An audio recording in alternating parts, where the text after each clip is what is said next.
Now, before we can successfully build, run, and sustain our web design business, we need to make sure we're taking care of the number one most important asset in our business. And that, my friends, is right here, your mind. Yes, I know it's kind of weird to start the business course off with this, but the reality is there's no sense in building your web design business if you're just going to disappear or burn out. I want to help you avoid that. I've seen way too many web designers over the years get quote unquote successful in web design, and then they burn out because they're not protecting what's going on up here. And the reality is, just like how everything rises and falls on leadership, your business, no matter how well or not so well it does, is really a reflection of what's going on up here. So I want to help you and give you some guidance on making sure this is a solid foundation of protecting our mind and making sure we take care of it in order to grow our business successfully. Now, what I have applied in my life and what I've come up with are 4 main areas to help you do this. Now, the reality is when you get into business and professional and personal growth, it looks a lot like this. And that is there's just a lot of stuff everywhere. There's courses, there's coaching, there's books, there's time management, webinars, podcasts, there's self-help, and then there's things like notification, calls, distractions, emails, community. There's all these different things involved in your mind as you build and grow your business. So the thing we have to do, because a lot of this is really good, but what we have to really do is compartmentalize this and kind of categorize this. So my framework are 4 main areas to put all these things into. It really all starts with feeding your mind. What we're taking in. This is something you control, by the way. You can control what you take in to your mind. And we're going to get into, of everything that we looked at here, what goes into these categories. So number 1, you've got to feed your mind. And then you've got to build what you take in. So it's different than feeding, because feeding is where all the information is going to come in, but then you don't want to be the person who just takes a bunch of information in, but then doesn't act on it. This is where we're actually going to build things and get some real training that's going to elevate the information that you actually take in. Once you're feeding and building your mind, then we have to do the very important step of protecting it. You have got to make sure you reduce the negativity and outside noise to protect your mind. And then when it comes to reducing overwhelm and reducing burnout, that's going to come into play when we calm our mind. So that is the biggie. So let's dive in to categorize all the things that are coming in inside these 4 areas. The number 1 most important asset, your mind. These 4 areas: feed it, build it, protect it, and calm it. Now, inside the feeding category, if we will, this is where, and again, this is just my personal framework, this is where things like books, podcasts, blogs, and any additional just pure information is going to come into play.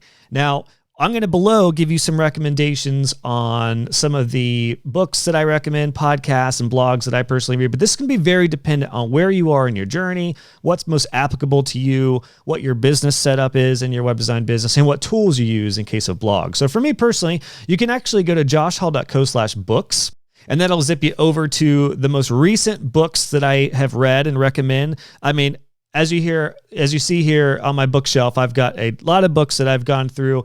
I'm not going to take an hour to tell you all the best books because it's ever changing. But I will just say, keep on going to joshhall.co/books to see some of the recommendations that I have. And I'll continue to update this page as well as I continue to have some of the top most recommendations. But everything in here is definitely things I still recommend right now.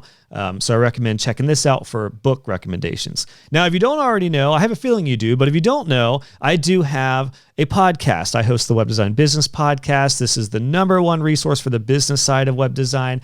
I'm going to share some other resources with you below, including one of my good friends, Shannon Mattern, her podcast, The Profitable Web Designer Podcast. That's a great one. I'll put some resources below for the podcast side of things. But again, depending on where you are in your journey, you may end up wanting to have more just entrepreneurial or business related podcasts in the mix as well. I do as well. I have quite a few different podcasts I listen to that aren't just web design specific. And then good old fashioned blogs. Now, the reason blogs are really important, I've found, is because it can be very tool dependent, depending on what you're using. So for example, I'm on Elegant Themes site right now. I use Divi, which we'll get into tools here in a couple lessons, but I use Divi, and Elegant Themes has a very, very robust blog section that you'll see is categorized. So there's product updates that keep me up to date with what's going on with Divi specific. There's Divi specific resources outside of just updates. There's business resources, WordPress, since Divi is a theme on top of WordPress.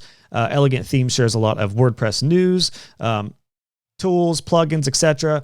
Great place for me personally this is like the main blog that I actually read, but I don't read it every day. It just depends on what's most applicable to you. Additionally, let me give you another resource because we're not going to go through a ton of blogs here, but there is a resource that's super handy and it's called Feedly. If you're not familiar with it, you can essentially customize your feed to show everything that you want depending on the industry, depending on the sites, depending on the tools you use. So this is a really cool tool that you can get started with for free if you're interested. No affiliate link here. It's just something that actually more recently I got onto, and I'd highly recommend when it comes to reducing the noise and making sure you have the books, podcasts, and blogs and the information coming into you filtered. Next up is to, again, actually build your mind with all the resources that come in. This is where courses, coaching, and challenges are going to come into play. Now, I'm not going to show exactly like what courses to take, what coaching, because again, this is going to be very dependent on where you're at and what you're interested in. If you're here, you're already inside of courses and likely coaching with me. So that's awesome. There's a ton of other great web design courses and coaches out there. Below, I'll make sure to keep the list updated on some top ones that I recommend. But what I wanted to throw in here additionally when it comes to building your mind are challenges. Anything that you can do quick wins, because information is great, but it's often really hard to get quick wins and momentum off of just information. So anytime you can go through like a 10-day challenge and boost your sales or anything like that, I would highly recommend it if you know, like, and trust the person who you're learning from. But when it comes to courses and coaching, these are things that could be both technical and business related. So I enjoy teaching both inside my courses and in my coaching, but there are a lot of coaches and courses who are just going to do tech stuff, just going to do the business side of things. But either way, when it comes to building your mind, these are the things that I like to categorize inside of the build category. And then when it comes to protecting your mind, this is the key. We have to reduce negativity.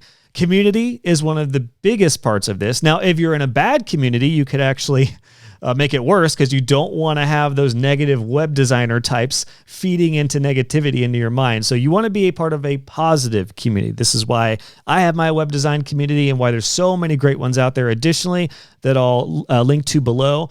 If you're using Divi, I founded the Divi Web Designers free Facebook group, which is still an incredible community. There's some other great ones in the WordPress realm. My web design community is more outside of just Divi. It's all web designers. But community, that's the biggie when it comes to protecting your mind. You also have to issue some constraints, because one thing I've found is that you can very quickly just go all over the place when it comes to the problems with focus and priority and things like that. And when it comes to protecting your mind, giving some constraints is an absolute key. For example, when I was building websites, when I would want to just dive into wild CSS tricks, I would often limit the amount of time that I would devote into CSS tricks per website, because it could just completely derail me. And you have to protect your mindset. You got to protect your sanity as well. So constraints are a good thing when it comes to like time on blog, all these things, time on courses, time on coaching, time on blogs, time on tools and tech. Constraints, that's the biggie. And the last thing before we dive into the final point here with calming your mind is client testimonials. Now, this may sound kind of weird, but I actually have found client testimonials to be an absolute key when it comes to protecting my mindset, because I feel fortunate that I very rarely get any sort of negative feedback or negative reviews, but there are times where business may not be going as good as I thought it would go or as well as I want it to be going. And those client testimonials are key because you can keep coming back to those. Now, for client testimonials, you could do this however you want. You could have a success stories page on your website. You could just look at your testimonials. Actually, over here, I've got a little board that I'm building right now, and it's called my Wall of Awesome, which is just a bunch of just printed out client testimonials about people sharing their thoughts on courses and the results that they're getting from my stuff. And anytime I'm having a down day, I can look over here and say, there's a little wall of awesome. So client testimonials, however you want to do it, make sure you refer back to those. And then finally, calming your mind. The most important thing when it comes to not only protecting your mind, but making sure that we avoid burnout, overwhelm, all those things. There's a few different things you can do to calm your mind, I've found. One thing I've liked to do over the past few years specifically, is deep work. There's a book called Deep Work, which will be in the recommended book section. But the idea of deep work just means that you are segmenting your days, and you're not having your email open all the time, and you're not subjecting yourself to all the things at all the times. Because if you really want to get something done, one task at one time is the way to go. You can do that in a deep work segment throughout your day that may be a couple hours. Like right now, I'm recording a few lessons in this course. This is a deep work segment. Phones off, emails off, no notifications. I'm just doing this right now. Speaking of that, what a segue into notification limitations. If you are not already reducing your notifications, do it right now. Go to your notifications on your phone, your desktop, anywhere, and reduce your notifications. Make sure that you're not getting pinged and dinged all the time. I recently got an Apple Watch, and I still need to go through and make sure all my notifications are down. So watch one happen like right now. How timely, right? So notification limitation, huge part of calming your mind for the long haul. And then finally, work-life balance. Now, this could be an entire lesson, maybe an entire course, but my biggest recommendation for work-life balance really goes to this quote: wherever you are, be there. And I forget who this is attributed to, but I heard it in a talk years ago, and it has just never left me. I absolutely love that idea, because if you are in a sales call, be there. Don't be checking your phone and checking your email and doing a bunch of other things. Just be right there in that sales call. If you're with your family, be with your family. Don't be trying to do email and trying to work on a project and play with your kids. Like, just be there. If you're on vacation, don't be thinking about work the whole time. If you're at work, don't be thinking about vacation the whole time. Wherever you are, be there. That is the biggest tip I have for helping you calm your mind. So those 4 aspects, my friends, for protecting your number one most important asset in your business, your mind. Feed it with books, podcasts, blogs, other information. Channel that information into building your mind through courses, coaching, and challenges. If you can, any sort of quick wins. These could be programs and all sorts of stuff. Protect everything you have that is good in your mind with good community, constraints, and testimonials to keep feeding you and making you feel good. And then calm it. Deep breaths, deep work, notification limitations, and work-life balance. Now that we have some ideas on how to make sure we protect this up here, we're taking care of our mind. Now we can take care of our business. Let's go.